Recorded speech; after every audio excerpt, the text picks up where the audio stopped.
I am going to record chapter 18 of Carlota.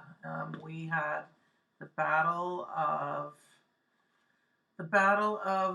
San Pasqual, and now we're going to find out what happened after the battle.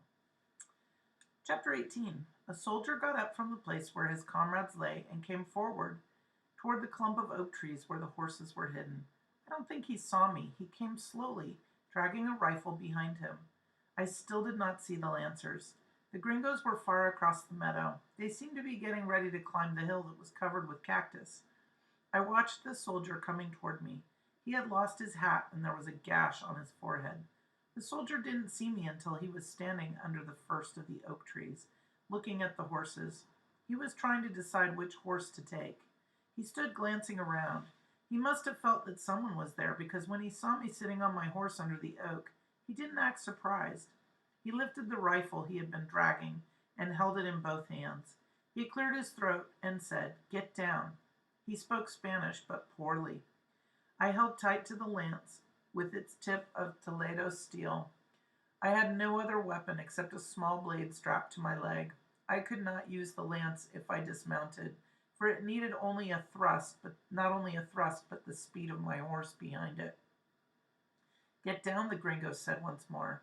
He backed off 2 long steps and raised the rifle. We looked at each other. He had a thin mouth and a snub nose and hard blue eyes. I wheeled Tiburon. Of course he's going to want her horse, right? Because she has the beautiful horse. I wheeled Tiburon. I crouched low behind his shoulder and swung behind the nearest tree. Then, as the rifle exploded, a shot tore into the branches above my head. I set the spurs and lance. Tiburon bolted forward. The lance struck the gringo in the shoulder, and he fell backward against the trunk of the tree and lay still. I got off my horse. The gringo was breathing. The gash on his forehead no longer bled. All the gringos had left the meadow and were climbing the hill, but our lancers were nowhere to be seen. I was alone with the wounded man. There were many others who were wounded lying in the meadow. The young soldier was tall, but he was not heavy. Still, I could not hope to lift him onto a horse or hold him there if I did. I stood looking down at him. His eyes were closed. He looked very young, as if he should be home somewhere and not lying wounded here in a strange meadow. A cannon went off from beyond the meadow in the direction of the hill that was covered with cactus. Another shot was fired. The sound of moaning came from the meadow as the sun rose and the mist burned off. My horses grew impatient. When Don Cesar Peralta rode up, I was still standing there by the wounded gringo, unable to decide what was best to do. Don Cesar glanced at the soldier. "One more," he said, and looked at me for a moment. "There is good news, and news that is not good. Your father was knocked from his horse. The horse was killed. Another is needed." We selected the biggest of the 7 horses, and I put my saddle on him, and we crossed the meadow to a wooded barranca where my father lay. He was not able to stand or talk, and his eyes were closed. 4 of the men lifted him to the gelding's back, and we took him out of the draw, and we went back down to the clump of oak trees. The gringo had not moved. "We will make a travois," Don Cesar said, and he sent 2 of his vaqueros off to cut long saplings. So a travois is something that was used by Indian tribes a lot. It was 2 long poles. So you take 2 long poles on either side, almost like a ladder, and they're not parallel, they kind of come to a point at the end. You attach it to the horse. The back of the poles drags on the ground, and you sort of put fabric in between the 2 poles to hold them together, and then you can put a wounded person on top of it, and it kind of drags them along the ground.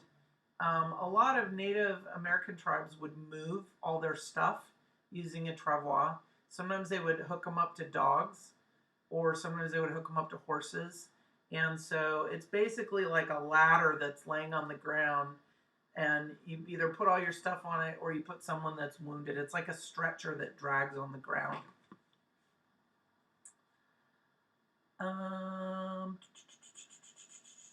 The vaqueros made a travois of sapling boughs and 2 ponchos stretched over the frame.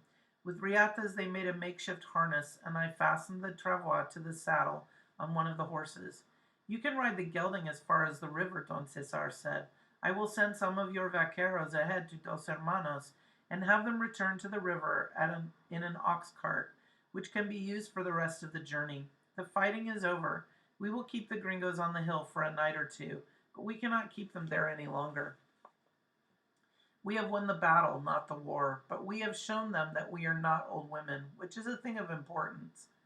Well, hey, I feel like that's kind of negative towards old women.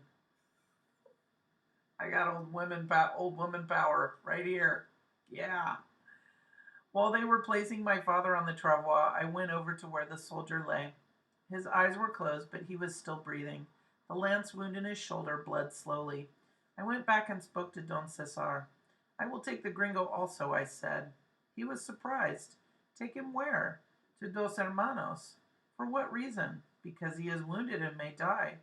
Don Cesar pointed to the meadow. There are many who are already dead and others who will die.